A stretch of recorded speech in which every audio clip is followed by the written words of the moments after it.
The amount of times where I've been depressed and you'd had a friend go, hey, if you need anything, let me know. It's like, I would if I could, right? Like I would if I knew anything that would move the needle, I'd communicate that to you. Like, it's just the simple act of consciously easing that person's burden. Are you struggling with low energy, weight gain, hormonal imbalances, or heavy metal and mold toxicity? Do you want to learn more about anti-aging tips and creating more longevity in your life? Well, you're in the right place. Hi, I'm Jen Heller, a wellness educator, infrared sauna expert, and home health consultant. In this podcast, Homes That Heal, I will teach you how to transform your home into a health and wellness sanctuary. Your health is your wealth, and I believe that your home should be your sanctuary space, loaded with the tools you need to thrive in your life, not just survive. If you want to feel fantastic and transform your life and home, grab a pen, let's dive in and create a home that heals. Hey friends, Jen here. Welcome back to Homes That Heal.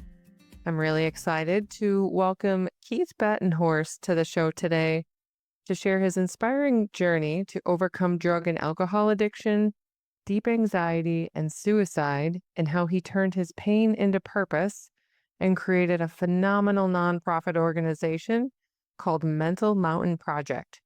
Keith and I met earlier this year at an event. He and I were both keynote speakers, and I was totally taken back by his story.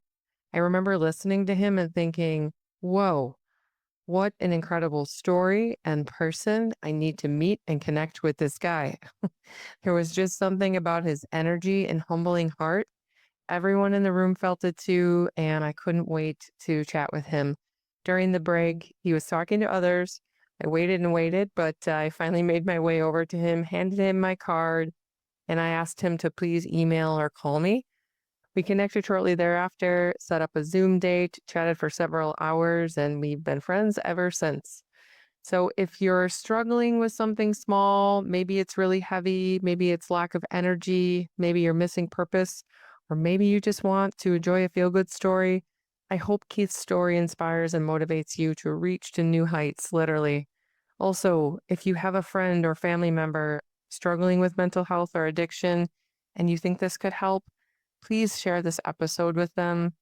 We never know another person's silent struggle or rock bottom, and podcasts are such an interesting way to share and communicate information. I truly feel we're all here and called to help each other, so thank you for sharing my show with your circle. It's a gift to call Keith a friend and share his story with you, so without further ado, please welcome Keith Batenhorst to the show. Hey, Keith.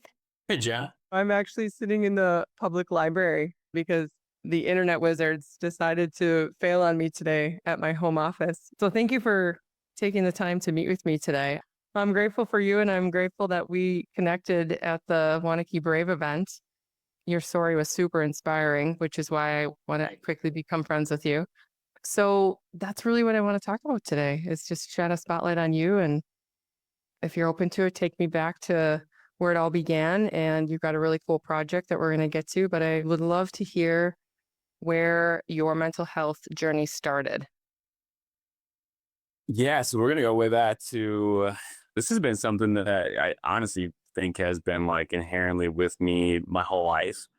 I blamed myself for a long time, especially late teenage years, early 20s. We'll get into some of the whys behind like why I blame myself, but blame myself for a lot of like the really depths of despair that I got into. And as my healing journey has progressed, I realized that, hey, some of the choices that I made, whether I had made those or not, like this has been something that's been with me for a long time. But really, I would say came to a head when I started to enter college and I started developing panic attacks. And like when we start touching on like mountaineering has become like my way to lean into what helped me back the most. If you haven't ever dealt with panic attacks, it can be crippling. It is crippling and can be a burden that is really hard to shed on a day-to-day basis. It's many and oftentimes went to the hospital convinced that like I was shutting down, my body was shutting down, that there was some sort of like existential crisis that doctors, health professionals, I just couldn't figure out. And when you have something like that weighs on you and you're told that it's something that's in your head, that's self-inflicted, can be very easy to blame yourself. And also, like, invariably, your circle just continues to shrink. Like, things that situations that I was comfortable in, I was an athlete and leaning into something where it when you're trying to push yourself physically, but at the same time, like every time you do, your body shuts down in a way that makes you feel like you're facing death, like you're staring it right in the eyes.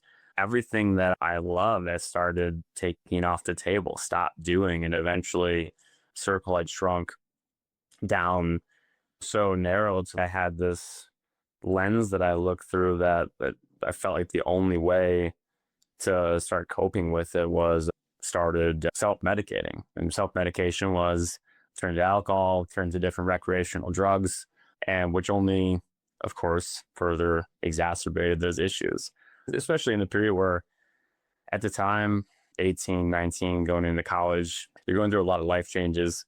You're on your own for the first time. And I became very isolated. I was in a place where, honestly, 20 some years later, like I never thought I'd even be sitting in a chair talking to anyone. I didn't know if I would make it to see at the time. I didn't know if I'd make it to, I didn't know if I'd make it out of college. I didn't know if I'd see 25. I didn't know if I'd see 30. So it was honestly probably a good 4 or 5 year run where the only way that I could feel normal to get that baseline anxiety suppressed to a point where I felt like I could think clearly, connect with people, I had to be either drunk, high, or combination of the above to function within society, which, choices I'm not proud of. Definitely scenarios where things got pretty scary at times. But yeah, I'm proud to say today, some 20 years later, I'm currently completely sober. If I want, I don't know if I'll forever be. Like, there is obviously like there's scenarios where you want to let yourself loose and enjoy life and enjoy social connection. But I want that to be, it's a choice right now. It's not something Yeah. like I have to gravitate towards. Yeah. So my husband just celebrated 6 years of sobriety yesterday, actually. Yeah, I know. It's really great. And it's interesting because I quit drinking at the same time. I wouldn't say that I had a problem by any means, but two things. One, I just didn't see a way for us to have a healthy marriage or any kind of function, I guess, if he was not drinking and I was. And so I could always take it or leave it. It was really not an issue. But the interesting thing was, is after I quit, I did get pretty real with myself and like, hmm, maybe I was a little bit more dependent on that glass of wine or whiskey. So it's a bit of an adjustment for me as well. I'm not going to pretend like it was just a cakewalk by any means. It was definitely a lifestyle adjustment. But my focus was he needed to quit cold turkey. He or needed to be sober for sure. He had identified it was a problem for him, as well as it was always the common denominator problem in our relationship. It was like this fight or this scenario. If we take a step back, it was like, okay, that escalated because of alcohol, right?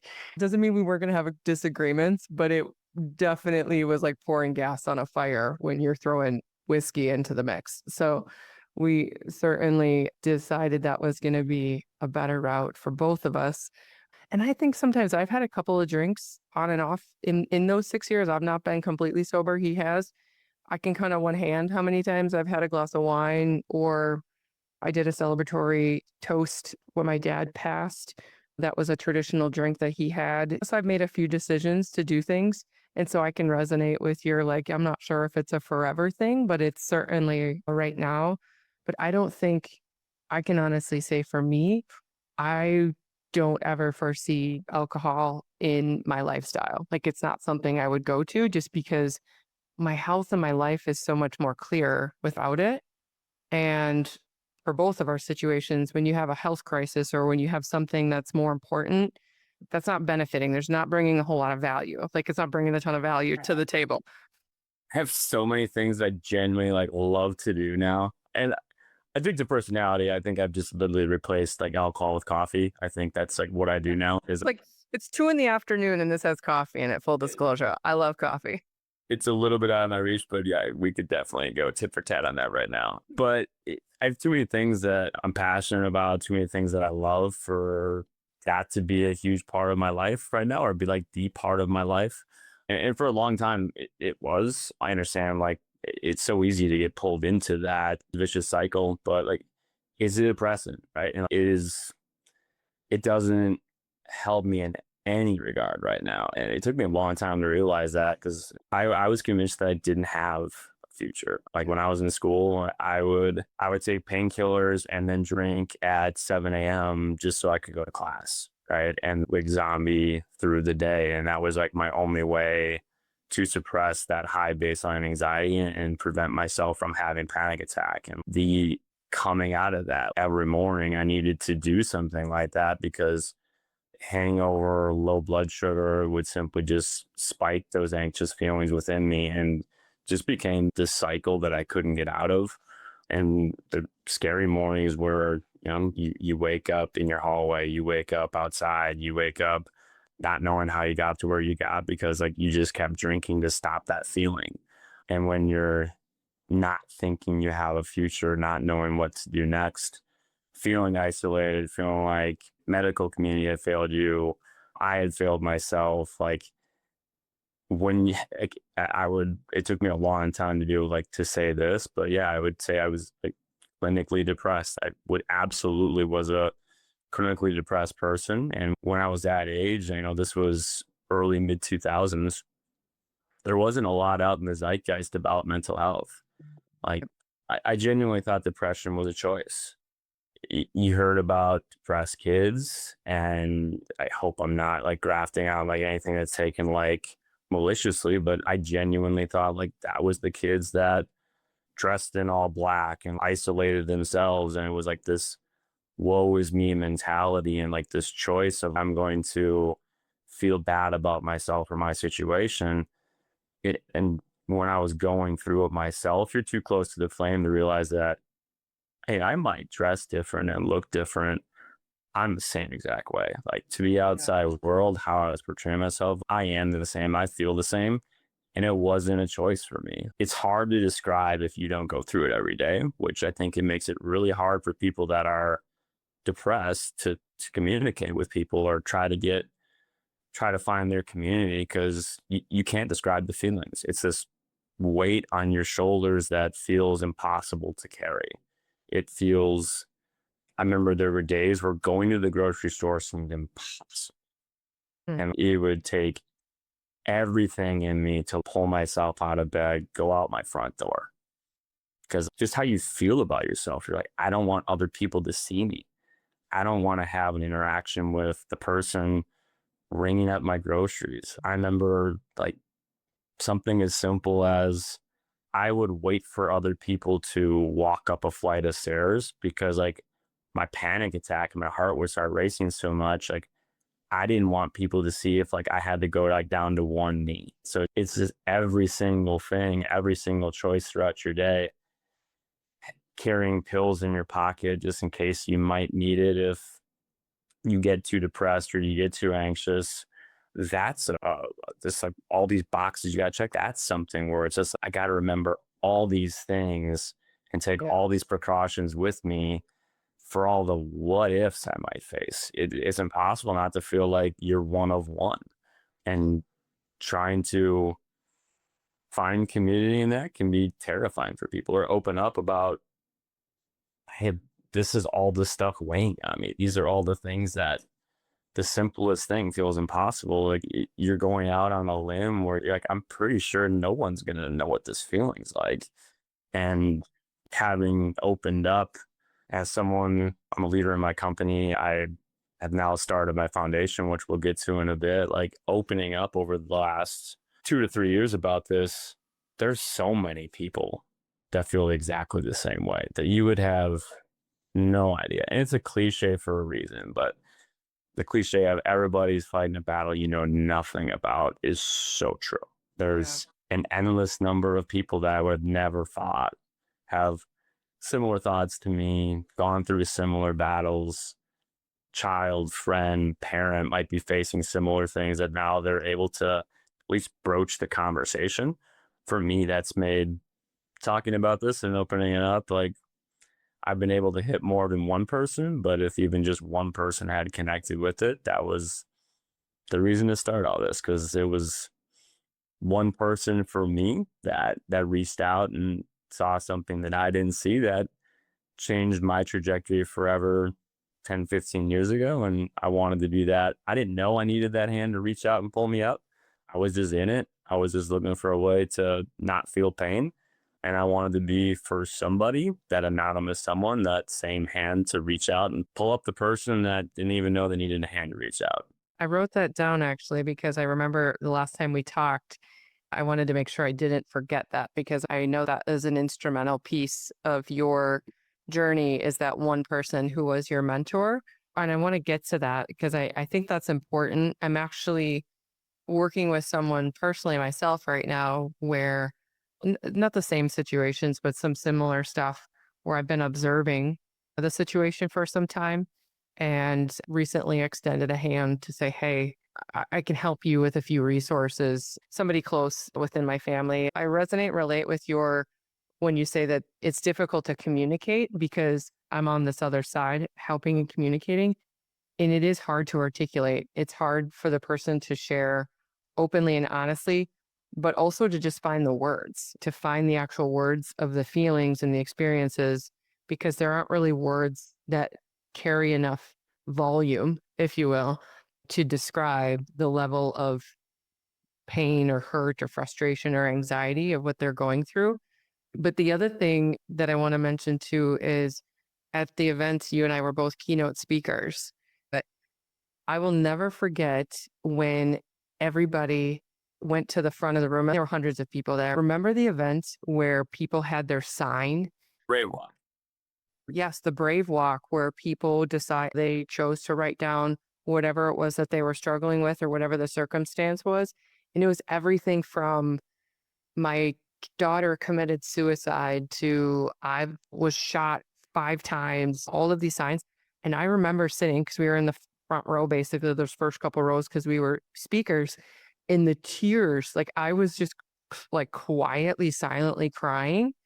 And just so much emotion had come over me because, to your point, these everyday people, we run up against everyday people all the time. And here you just have no idea what that person's walking through. And they may be standing there with a smile on their face, or they may be standing there like everything seems okay. And it may be to some degree, but everybody has a situation and a story. And I remember it just hit me so hard that day. It was like, oh my goodness gracious. There's so much healing and there's so much opportunity for us all to be extending those hands.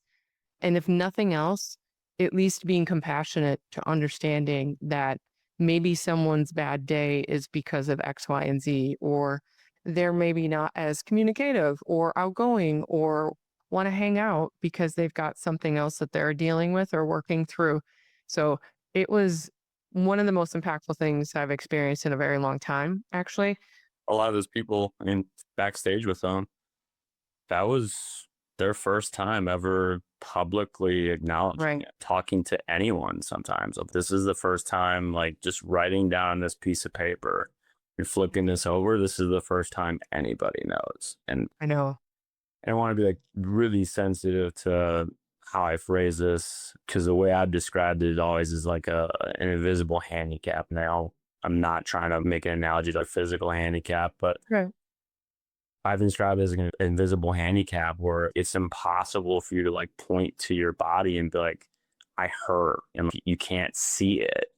And it makes it feel like it is like somewhat of a choice, because you're like, I don't know what's actually broken. Like I've said many a time to friends or people in my circle, I'm like, man, I just wish I would sign on a piece of paper. I would break every bone in my body if you could just be like, okay, we're starting then tomorrow, June 7th, and I'm gonna heal. And I could systematically like work forward. I was like, I would do that tomorrow, because I don't know where to start sometimes. And I'm like, I don't know where to point to, or like where that pain is coming from, where it's here.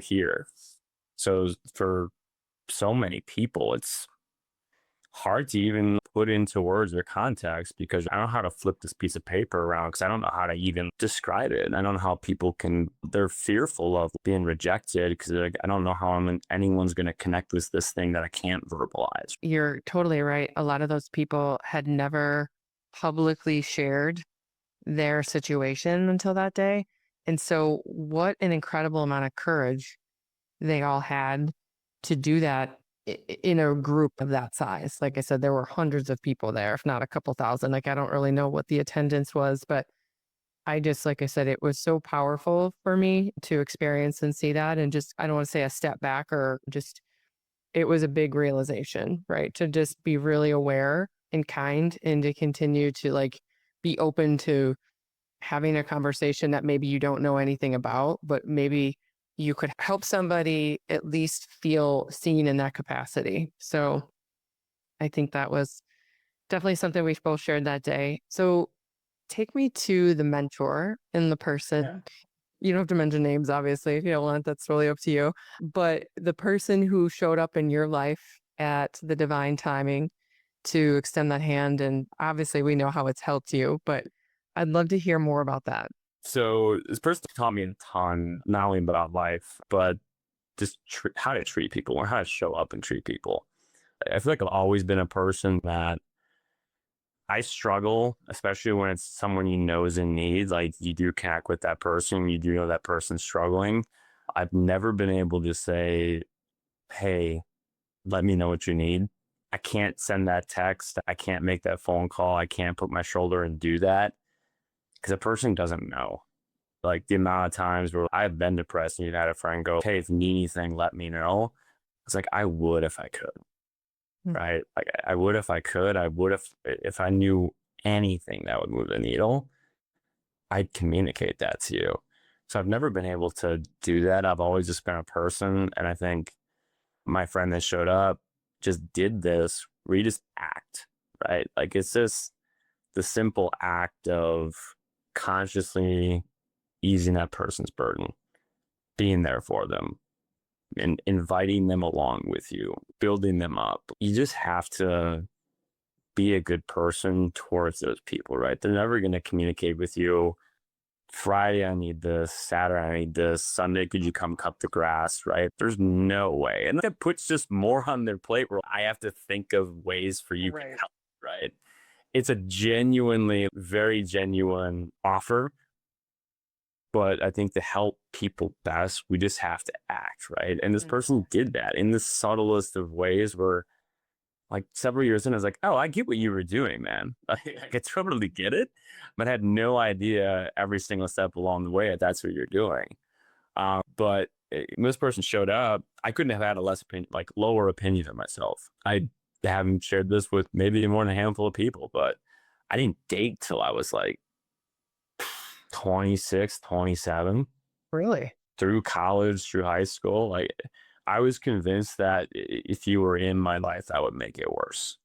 Like I was someone that boat anchor, would drag somebody down, have to take care of me, accommodate my panic attacks, how I felt when I was depressive. Like I didn't want to bring that to somebody or put them in a position where like when I felt what was like genuine empathy or sympathy from people, I was like, oh, like they feel bad for me. I'm somebody they have to take care of, right? I felt like I was like adopting a puppy where the sweet person shows up in your life. And yes, I'm the most loyal person you'll ever find and will do all those wonderful things and greet you with a smile on my face.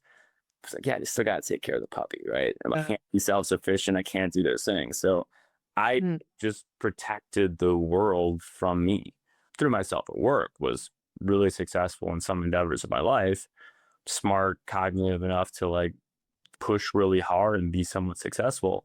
But personal side of my life was like, I didn't think I was going to live very long. So I thought I was collision course with death was imminent. And I also felt like if someone would see value in me, that it would ultimately lead to heartbreak. So I just pushed that aside and lived this very isolated life until that first person came along and I'd never experienced where like somebody actually opted in on me.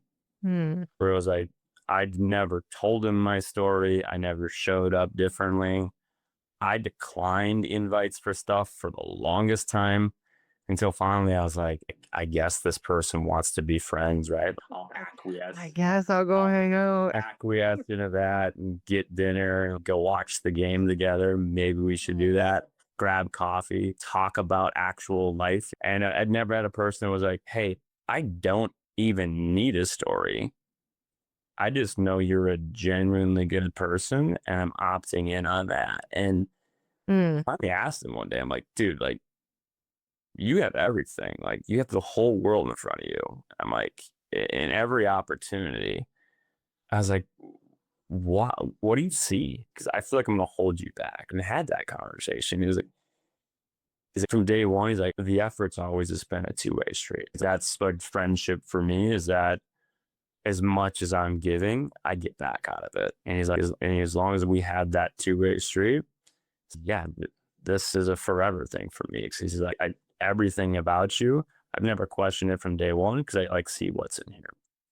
Yeah. And if that moment doesn't happen, I don't know if I stop. I'm convinced I don't stop drinking. I don't stop using drugs. And up to that point, like, hey, it's mid late 20s. That is a little bit a part of like life in Wisconsin, unfortunately. That's like socially what you do.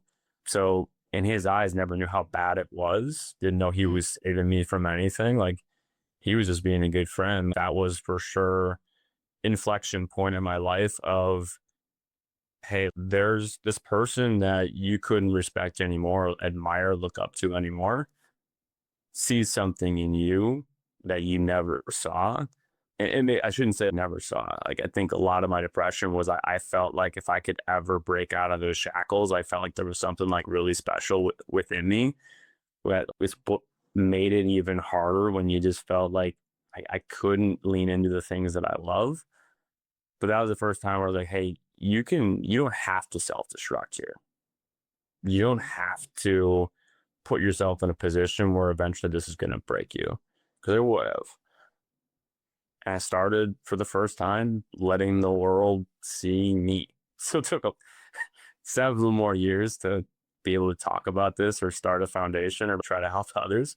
But for the first time, I was like, okay, let's get rejected. Let's have our heart broken. Let's have people be people to you. Let's like experience the whole human experience that's out there instead Yeah. of go to work, punch a clock, drink till you fall asleep, rinse, wash, repeat. That was the first time I was like, I'm going to be an actual human being and see what happens when the full human experience is able, if I'm able to let that in, Yeah. and he can already see that, like, there, maybe I actually do fit in the world. Wow. Oh my gosh. Thank you for being so incredibly honest and vulnerable. I'm like sitting over, my heart's racing, thinking like, holy cow. It's just so interesting. My first question on that is, it must have been terrifying, but how did you go from being so isolated to, I'm going to just put myself out there for rejection?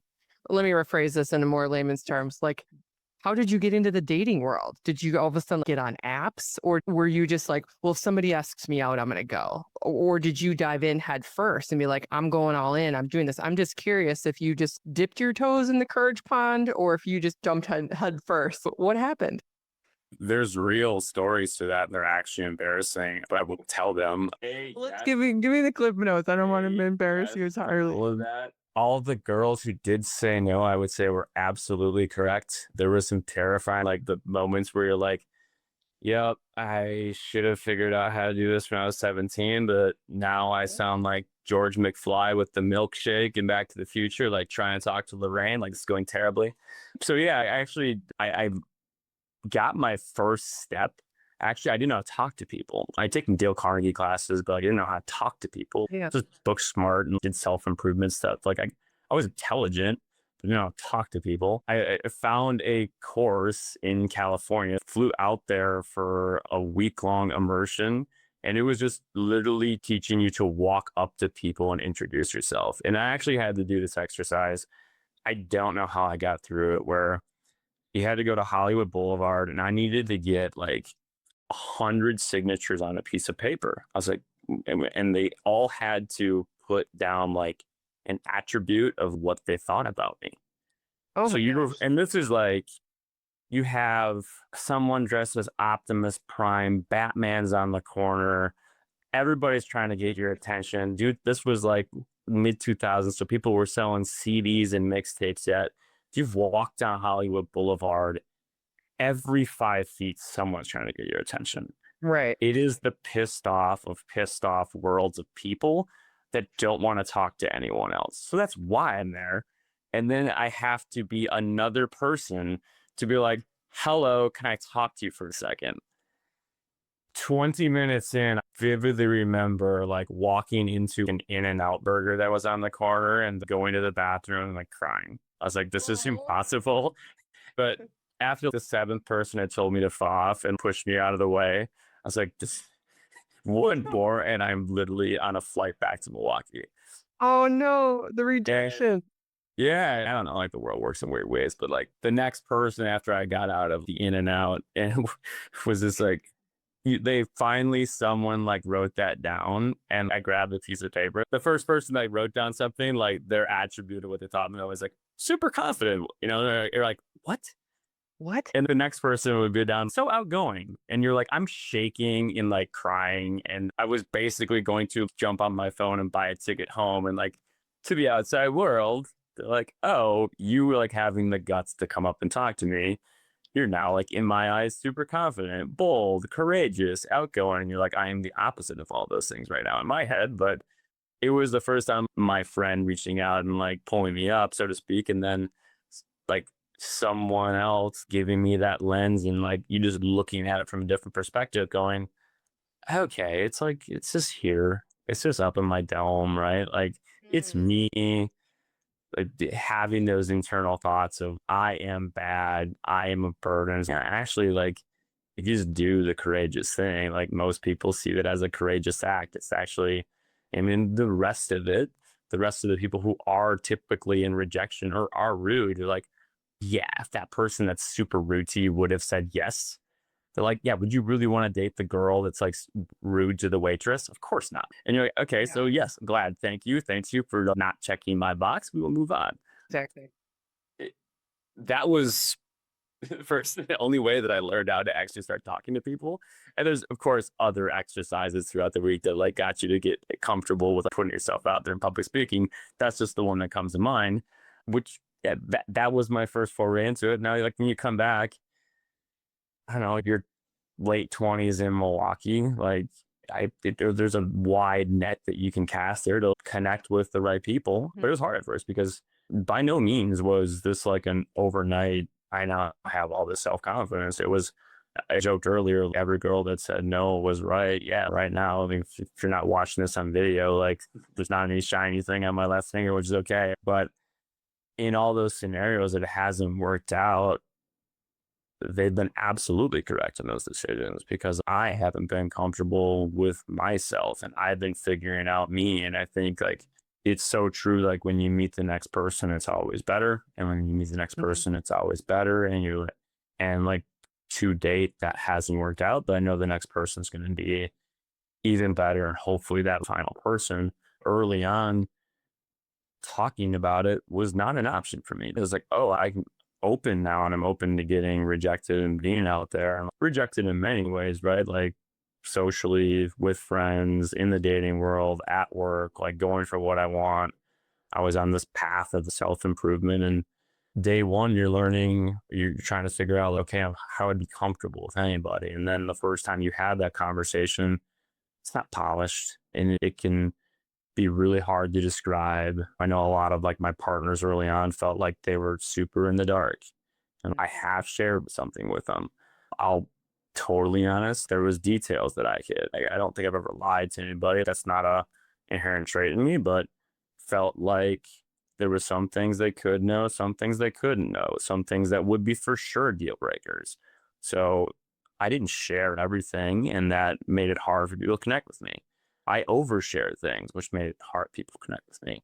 So balance you have to figure out. You can't walk into the office the next day and be like, hey, everybody, I'm your boss. I deal with panic attacks and I've been cripply depressed. Want to take me to meet your next client? That's not like what Tuesday looks like. So have to figure out like what's the balance between blah, data dump Right. and what's like the like I'm bringing this into relationship. I can't put that on partner to carry that burden 50-50. I can't expect that. I have to have someone that loves me for me, supports Mhm. that, knows that's a part of me and wants to support that. But I still can't put that on them without having that understanding up front and without them being totally receptive to it. So I've been learning bits and pieces about how to communicate that along the way. And I would say, yeah, to date, I think had I met people in my past life today, I think it works out. Yeah. But I didn't have that knowledge, didn't have the experience, wasn't able to speak to it, didn't have the understanding of myself, didn't know truly what was going on with myself. That's an ever evolving process. And for anybody who hasn't shared with friends, family, whomever that might be, that anytime I tell anybody, it's as scary as the first time I talked about it. Like you're walking out into that limb, you're putting your whole entire self out there, you're Mhm. exposing everything about you. And I forget exactly where I heard this, but at some point I had to kind of flip this mindset where I was like, you know what? It's going to be a billboard and it's just going to be like, all right, here's the worst things about me that I am terrified of. And I'm owning all of that now. And it's on this billboard with like shiny blinking lights. And if you're not okay with that, I'm not going to shove it in your face every single day, right? Of course not. But these shiny blinking lights, like you don't ever want to be out of the darkness. Cool, we're not right. We're not a right fit, right? And everybody who's on board with that is probably really cool and like always gonna have my back. And that's the entourage that I'm gonna rally behind. And that's the people that I want to show up for every day too. So when you can take the worst things about yourself and like let's put that out there and be like, yep, I know you're gonna come at me for all of this. Then when you do, all right, we've already established that. We've already established that I own this already. Like I know this. Right. I'm happy it's a part of me. If my anxiety and depression didn't show up, like I probably do die from overdose, from an out drunk driving accident, whatever it is. Like I know how I treated myself. Like that was going to happen. And like I can look at it now 20 some years later and be like, I wouldn't be sitting in this chair if I didn't go through depression. Cause that's ultimately my body, I know, was some desperate act of trying to save me from myself. Yeah. Well, I'm grateful you're sitting in that chair, and I'm sure many others are as well. I think that we all have things that we're not proud of. We all have baggage. We all have things that we're maybe not interested or open to share. That's just human, I think. But what I've learned, and this is one of the reasons why I started my podcast actually, was to start openly sharing about some of the struggles and the reality of I got into the health and wellness space years ago because of my own health crisis, and I was overweight, I was unhealthy, and I had a stroke, and I was paralyzed, and I had all these things. And I hid that from a lot of people for a long time because I was ashamed and embarrassed and definitely didn't want to talk about it because then you got to be accountable for it. And then you also have to explain it. And then everybody wants to know, like, why, how, this, that. It's like, you know what? I actually don't know exactly why. To your point, like, I don't have all the answers. Clearly, I'm on a path and a journey to figure that out. And when I get there, I'll let you know. So for me, it was like I launched the show because I was in a place and ready to just start saying, hey, this is part of me. I still don't have it all figured out. That's why we're having these conversations to help each other and create resources and conversation around it. But it is part of the journey. As we said earlier on in the show, everybody has something. The depths of the darkness and the weeds that people go through look different for everybody. But at the end of the day, if you take a step back, we're all like fairly similar in a lot of different ways, right? I know my husband's been experiencing it in the last 6 years. Once you start talking about, oh, I quit drinking, or I used to be addicted to drugs, or I used to be this, like 4 out of 5 people in the room are raising their hand being like, yeah, me too. Yeah, me too. Or yeah, I quit 6 months ago. I was talking to someone a couple of days ago on the phone and I was sharing with him, he was a friend and a client who bought a sauna. And he was sharing about his gratitude towards listening to a conversation that Mark and I had last year about sobriety. And he was being very open about saying a lot of these things were resonating with me and I didn't realize I had a problem. until I was listening to some of the things that Mark was sharing. He since quit drinking about 5 months ago, and he just celebrated 5 months. And he shared that with me while we were on the phone. It happened to be that day, just a couple of days ago. And I was like, every day when people are sharing their own things, and it's very similar to what we're all going through. We're all in the same boat, but it's just maybe what deck we're on or what level we're on, right? What chair we're in. So I think, again, I'm just grateful that you shared all of that. And thank you for being so honest about your dating life. And what the heck program was that from whatever years ago that in California where you just go out on Hollywood Boulevard to start talking to people? But yeah, It's long a year, part of my journey. Yeah. So one of the things I want to chat about, you mentioned it just a few minutes ago too, is you started putting your health first, right? Like obviously you had to put yourself in a mental mindset to realize A, you're worthy of friends, B, you're worthy of relationships and being on this planet. C, you start feeling like, oh, maybe there is something I'm here to enjoy. Walk me through when you took that first step. You've got a project called Mental Mountain Project. I definitely want to get to that, but show me the path a little bit to get to laying on the bathroom floor, so to speak, drugs and alcohol, to climbing the biggest mountains in the world. Like, what? Take me through that first step. How did that happen? Yeah, addictive personality, I think, like my mind. I take one thing out, like I have to then, I think I was obsessed with that bad part of me that was obsessed with depressing that pain. Like when I see something that is obtainable and like far out and reaching, I tend to just strive for that too. But there's actually a story to it. It's through that path of like opening up and rejection. First time I'd gone through all that and starting to like pepper in with different people, like what I was going through in my life. And enough people knew that at a certain point I flipped it in my mind, like from being this thing I was opening up about to I felt like maybe too many people knew like the bad things about myself. So I ended up leaving Milwaukee at the time because I was worried that too many people knew the real me and too many people knew what was I considered like my secret. So took an opportunity within my company to move out to Madison. And so I moved over here at that point in time. It started the whole thing over, right? I'd been opening up, touched a lot of those bruises and scary parts of myself. It was really painful. It became like really hard. I thought I could manage all that pain and rejection. And I'm going through opening up all these old feelings and facing new challenges that I didn't know were there. And all that got too scary for me. And I ran from it. So I left Milwaukee, took an opportunity here to resettle myself. And honestly, it was to hide. Like it was definitely just to hide from it a bit. And things got bad to the point where I wasn't focusing on my health at that point in time yet. But went through a pretty tough breakup. Thought I had connected with someone here. Thought that was gonna be my path forward. And we weren't the right fit. And a friend of mine, it was back end of COVID or like mid COVID. So it was like extreme isolation. A friend of mine that I'd shared this with knew I struggled with panic attacks. And he's like, hey, so there's nothing to do, right? It's COVID. He's like, we're literally just hanging around. He's like, I've always had this dream of mine.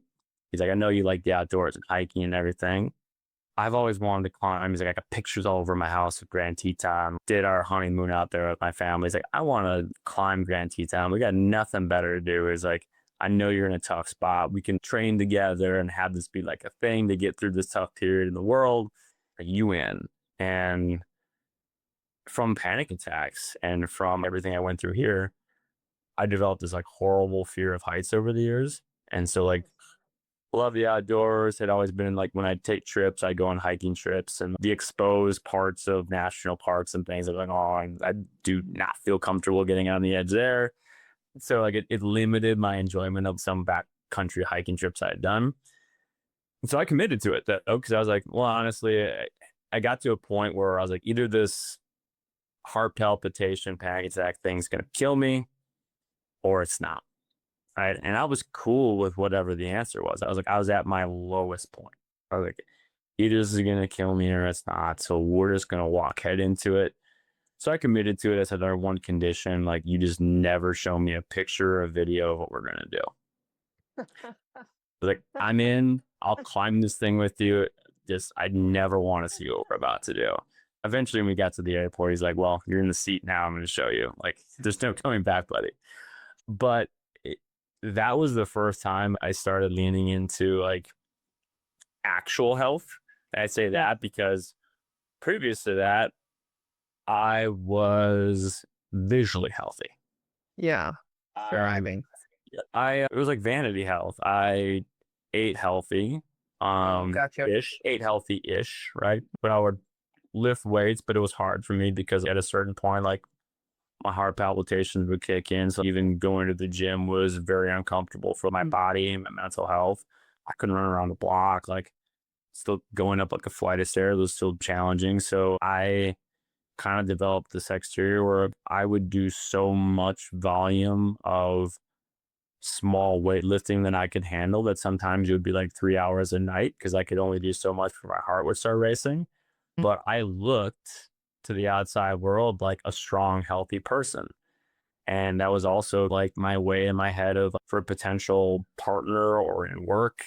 I was like, I feel so bad up here in my head about myself that maybe if others see this really strong person, they won't see the parts of me that are like self-loathing and don't like myself and like that negative self-talk or like what I actually feel about myself or like insecurities that I have. I'm like, if I can develop like this physically strong exterior, maybe people will see me like as this really strong, confident person. So I was like, I looked healthy to people. They thought I cared about health. I could not run around the block, could not do any of this. So this was like the first time where I was like, dude, you're climbing up a mountain. Like, you have to figure this out. And a friend of my friends, who now I've become close with, he ran a company. That's all he did. He just takes people on crazy outdoor backcountry adventures, trains people for it. Oh. But he wrote these programs. And I remember looking at what I had to do. And every day was just like this Linus and Lucy, like the cloud that's like following you around. I think it was just like this black cloud of like training that I had to do. And this is my honest mindset at the time was like, remember Wednesdays, if you know what a kettlebell snatch is, Wednesdays were called walking snatch. So kettlebell snatch is between your legs, hoist the kettlebell up, put it above your head. Okay. Or walking snatch is you do so, walk 2 steps forward, do so again, walk to the end of the room doing that, turn around, opposite arm, keep doing that.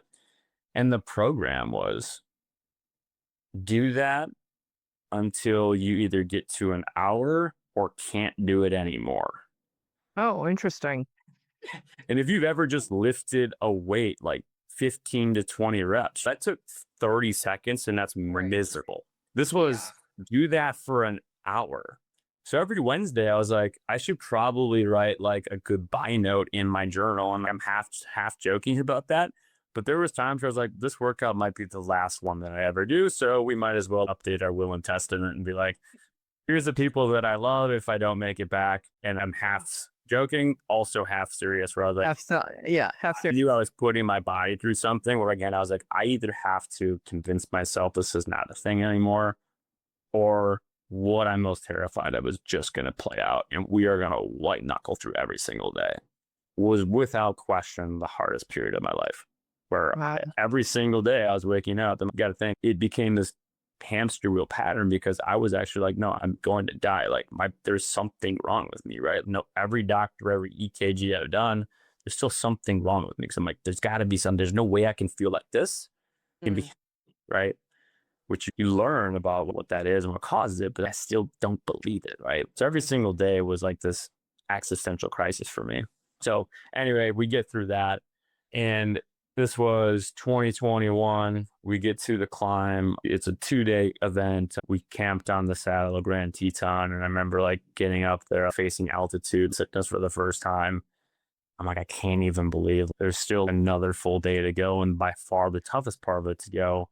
I'm like, I can't believe how proud even to get to this spot where I am. And like crazy rainstorm that night, everything from Hollywood you would possibly envision about like this like coming of age story for me. And the next day overcame every challenge along the way. There's moments that I still can think step by step, word by word, conversations I had were coaching from friends about how like us getting there together and going on this journey together. And like that summit moment was like something I'll never ever forget. And like Mm. you summit, you overcome this. I was, again, could not run around the block. I can't emphasize that enough. Then summiting one of the tallest mountains and like most iconic mountains in the United States, like something I never thought I'd verbalize, was one of the greatest moments of my life. And tears running down your face, the whole Yeah. thing. And then I remember like equally the next morning, one of the worst days of my life, because I felt the same, right? All the stuff still there. Like in my head, I was like, if I can overcome this and I can prove to myself that if I set out a goal and I go for it, that everything I want in life is still within my grasp, that I would just feel different, that I wouldn't be depressed anymore. I wouldn't have any anxious feelings, and I wouldn't have any sort of like panic attack type feelings. But next morning was like, I'm the same. Nothing's different. Like all that work, you had this one moment, but the journey, I've described it now as I thought all that stuff would, like the block of ice would just thaw, right? And you'd be this new free person. You'd spread your wings and like away you go and live life with a huge smile on your face. And it was like, nope, if this was just a block of ice, I'm like, I feel like I lifted a piece that's the thickness of a piece of paper off the top, and life's fractionally easier. And I believe in myself just a little bit more. But I'm like, this stack of carbon paper is still a million pages thick. Yeah. And tomorrow I got to, everything I got, try to lift that second piece of paper back off. And this journey is going to take the rest of your life. I was like, this is just the path that I'm on. And it broke me for a bit. The rest of that year, the rest of the following year, like pretty much all the way through 2022, and start this new journey I'm on until 2023. I went back to my old life, drank, partied, did not take care of myself. I was, screw it. I was like, there's no point to this. Like it is, and it probably felt like those self-doubts, thoughts of wanting to hurt yourself, and it never had I should clarify, I don't want to romanticize that, but thoughts of not wanting to be alive. Like I never had the thought of like, never had a plan, never want to like actually carry something out of hurting myself. I was like, there is no point to this. There is no path forward. If something happened, I was just looking for whatever I could do again to like actually end it for me. Wow. I didn't know that that was such a up and down period of time. Okay, so move to 2023. What snapped you back out of it, I guess? Like the highs are high, the lows are low, you're back down in this thing. Like what comes along and you're like, oh, I'm going to get back on this horse. So what changed? Others. And that's maybe like the like protector in me, or person that wants to be there for others, or be that person that, hey, reaches out and like pulls that person up. But someone that was really, really close to me that was going through something worse, right? And having actual thoughts of suicide, conversations that, and it breaks your heart, like even thinking about, but conversations that you never want to hear someone say about themselves, and stuff that like it was a hold up the mirror moment of, I'm trying to like coach this person and tell them about all the great things inside of them, and that there's hope and that you can do anything. And like, I'm using metaphors about climbing Grand Teton and doing these things that like I didn't even care about anymore. And it was just like, if you're going to do this, if you're going to say those things, that person saw value in that. I was like, then you have to be the person that you say you are, and the person that you said you were when you climbed this, and the person that you wanted to become when you went on this journey. You have to do that. And the actual truth was, as much as I did this for others, I wouldn't be being a totally transparent person if I didn't say it was equally as much for myself, because I had stopped fighting for myself. And I thought the only way I could continue to fight for myself, protect myself from myself as well, was to go on this journey. Because I'm like, if I don't go all in and focus and find something that I love and a purpose, I'm back down this path of self-destruction. And I wake up in the morning with drive when I'm fighting for others. when I'm Hmm. building my community, when I'm doing something out of the kindness of my own heart. I'm like, that's what drives me. That's what I get up for every day. And if I can't fight for myself, maybe I can fight for others. And like that is going to be my inspiration. And that's going to be what I throw myself into. And it is as much to put me on that same path and convince myself that I am capable of all this stuff as it is for others. Because I needed that as well. I wouldn't be truthful if I didn't say I also needed to prove to myself that I was the person that I said I was. That's some pretty deep self-reflection for one, which again, courageous, but two, that mirror work. I mean, that's something, right? Like, I think that when you see yourself in someone else or in the circumstance, when you're honest with yourself, you're like, oh, that's actually something I need to work on too. When somebody asks me something, oftentimes it's from experience, which is just being authentic and sharing wisdom, right? But when you run up against something and you're trying to help someone else, and all of a sudden you're like, oh, maybe I have a little opportunity there also to dig into that a little bit, to elevate and to evolve and pull myself out of that situation as well. Maybe it hits home a little bit. So I can completely relate to that. So tell me about the Mental Mountain Project. How did that become? How did that develop? What is it? And how can people work with you if they want? Yeah, so it seemed like right away I was like, well, I think I was my happiest when I was climbing. I'm like, even on Yeah. the Parade of Heights, I'm like, I think, and I've since learned it wasn't specifically climbing. And what I actually love and what like drives me, like lights me up like nothing else is picking a challenge that I don't know if I can overcome Yeah. and then just working backwards. There's something about that where you're just like, data point far out here. How Hmm. can I get there and bridge this gap? Like, I don't know why, but I love problem solving that. Like that is what lights me up the most. So like, okay, well, the first thing I wanted to do is like, let's start a charity. Like, what's actually be the person that helps people through their mental health struggles. And so I remember actually this was on a road trip that this idea all like spawned, and I had a 5-6 hour drive and maybe too much Starbucks. It's like, okay, It's a questionable amount always. yeah, that was sufficiently caffeinated for sure. I was like, okay, like we should do this, but I was like, you don't really use social media. So you don't really have a following to reach out to. So this is going to go pretty poorly if you're just like, I started a charity, donate here. So you got to do something inspiring. I'm like, what's inspiring about you? I'm like, I have climbed a mountain. So I'm like, could I do that again? I was like, maybe we should base the charity and like wanting to give back and raise money for people around climbing mountains. In the climbing world, for whatever reason, in big mountain climbing, if it's a true, you're going on a siege of a multi-day trek, they a lot of the mountaineering community like will refer to that as a project because that might be like the one thing you do. If it's like a 30 to 60 day Himalaya endeavor, that is like a true project that you are cultivating logistics around that for like years. So in the mountaineering community, a lot of things are referred to as like projects. Okay. So it might be project like if you're familiar with a documentary on Netflix, name's Purja, he had a documentary. He ended up calling his project possible because they told him that Oh, climbing all 8,000 meter peaks was going to be impossible. So he named this thing Project Possible. So very fresh cool. off the heels of that, I was like, you know what? Like mental health, I'm just noodling on things. I was like, maybe we can do something with mental health. And like people are overcoming stuff, mountains, like mental mountains is actually overcoming a mental mountains, kind of like a real phrase. And like, maybe we're just Yeah. a mental mountains project, like spawned Feeling that, good. Yeah.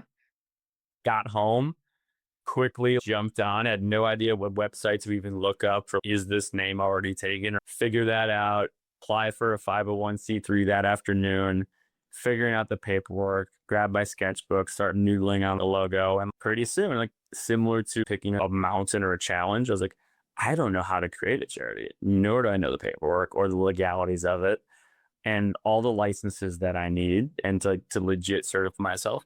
That in itself was its own mental mountain project of, I was gonna say that's a project right there. yeah, you run into brick wall after brick wall. Didn't know I needed this. Definitely didn't check that box. But soon after, like, had a legit charity. It was like, okay, so we have our thing. We haven't told anybody yet. So you're going to raise money. What are you going to do? And I was trying to think of, okay, we've done Grand Teton, like what's something that resonates with a lot of people that realistically someone who's still terrified of dying in heights can actually pull off in their first year. And I had a trip to Africa I'd taken years back, and something in the back of my head, like, always wanted to climb Kilimanjaro. So for the first ever fundraiser that I was going to have, I decided to throw myself in and say we're going to climb Kilimanjaro, which would go from Grand Teton is roughly like 13,700-ish feet. Kilimanjaro is 19,300, so mile higher, and also going from a 2-day climb to a 7-day event.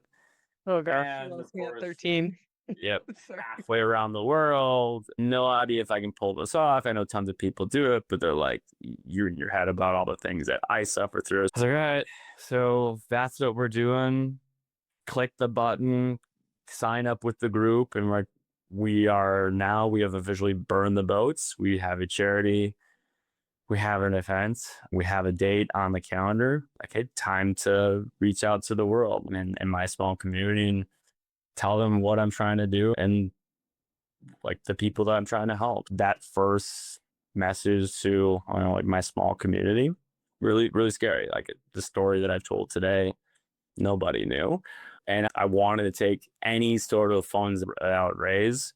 It's like on that car ride I told you about driving home, I was like, talking to the person in my life, I was like, I have a really good job.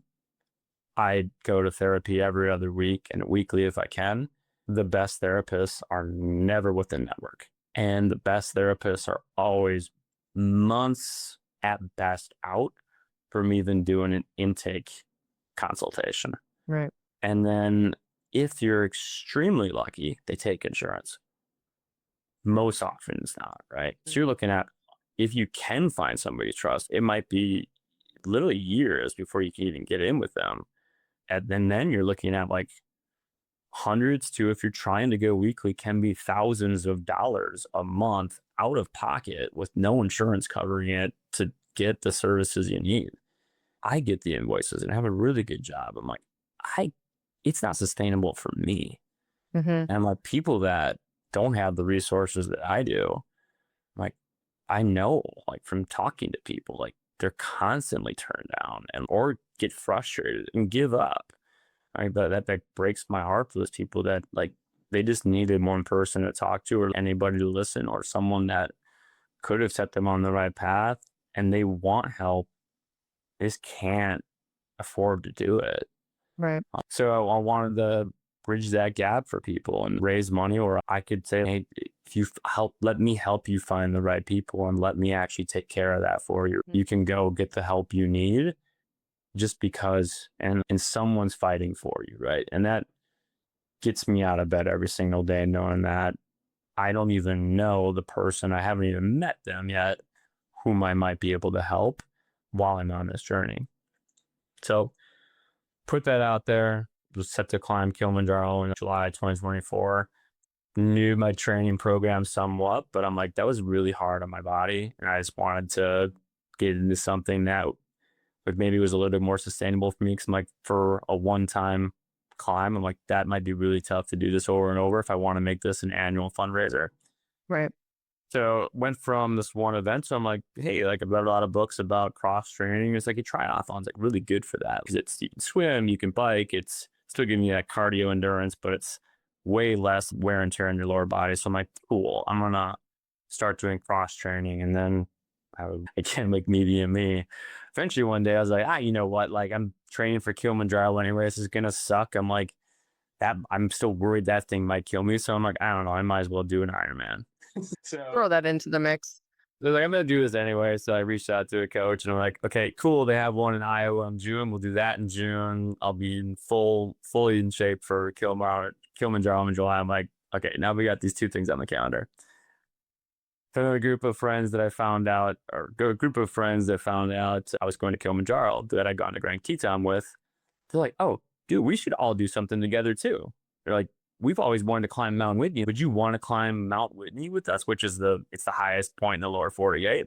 And that's like sheer face, ropes and chains. Like you're going straight up rock sides. Ugh. Terrifying in my brain, but I was like, I don't know, whatever. At this point, I was just like, slap that in between the Ironman event and Kilimanjaro. I'm like, that's our 6 weeks we're doing.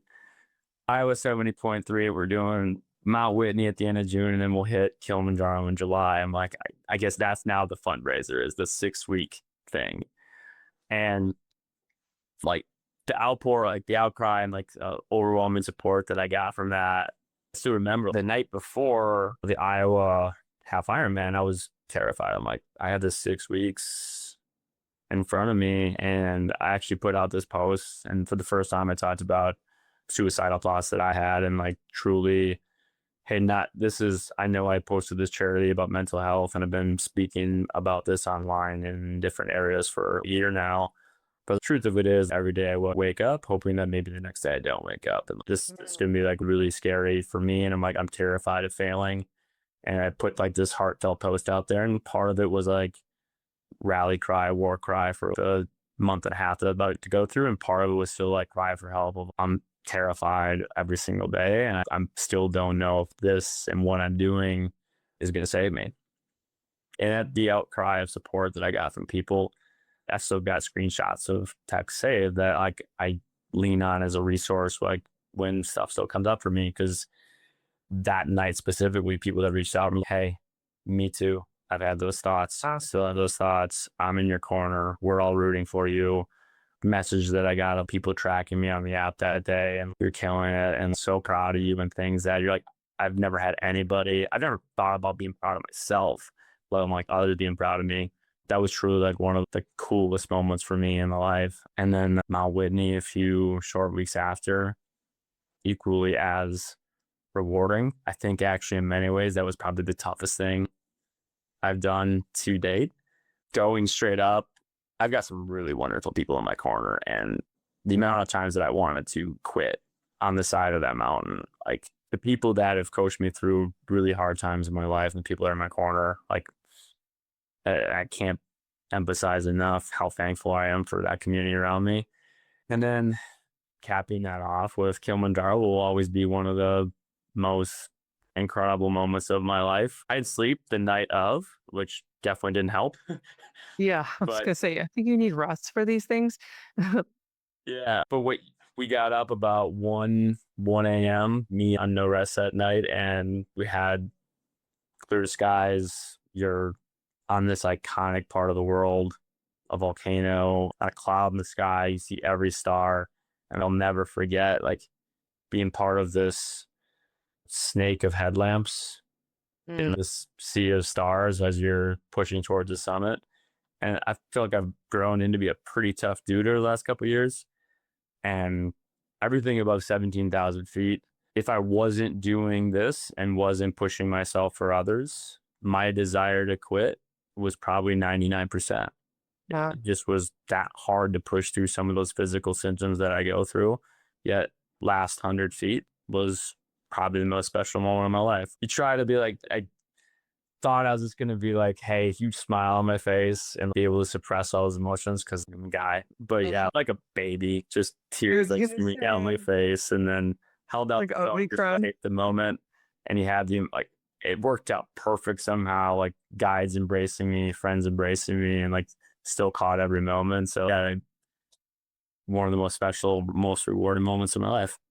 That was amazing, Keith. Yeah. And first of all, tough guys cry, and that's totally okay. Yes, they do. And I don't really know what the definition of tough is, but I feel like just emotionally connected. Like crying is a release, and it doesn't have to be bad. Like I cry all the time, like happy tears, joyful tears. Weddings make me cry because you're happy. You're just in this joyous energy. It's an energetic experience and an energetic exchange when you have emotions. And sometimes it's not pretty, right? Sometimes it's not pretty. I feel like there's so much to overcome. And I'm just so grateful that you, again, just so openly share all this. I don't know how you feel right now or how you feel about communicating it, but it seems very free flowing to you. You've clearly crossed some hurdles in your mental health journey. And I know we've talked about some different modalities and that you've used to help with that. But I'm grateful, like I said, that we're friends and we're connected and that your health is so much better and you're on this path of purpose, right? Like it's not always easy every day for you, but when you're on a path of purpose, there's always like some sort of glimmer and light and hope because you're now in community with people, right? And it's not that people are counting on you. It's just that there's an exchange of friendship and commitment, as well as you want to show up because you have to know that people care about you and that they want you to be a part of their life and part of their circle. And now you've got this amazing project in which I don't want to forget. I want you to tell the listeners before we jump off here where they can find you and be a part of your journey, as well as follow you, as well as be a part of the project if they want to donate or learn more about it. Or maybe there's somebody who's looking for help and maybe needs to be one of those recipients. Do you want to share where they can find you? Absolutely. I say over the last 3-4 months, I've become actually happy. And like it took me a long time. You're like, hey, like that story is really free flowing. You talk about that. It's just simply be like, if I could give advice to anybody, or what's helped me is when I tried to repackage this and what made it impossible for someone to connect with me before, was like I would try to take these pieces of my story and package it up and then be like, okay, this thing that I've now molded into what I think is acceptable for like other people. If I tried to make my story what I thought was acceptable to people, it was really disingenuous and it would make it hard for people to connect with me. Now that I've just started talking about my story, it's easy because I don't have to make it up. It's just real life. I got an exciting project down the road. Hopefully I can announce next year.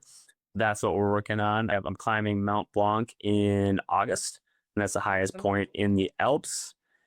And then in October, we're going to be running rim to rim to rim of the Grand Canyon, which is starting at the south end and running to the north end and turning around same day and running back, which is all told about 45 miles and 12,000 feet of elevation change.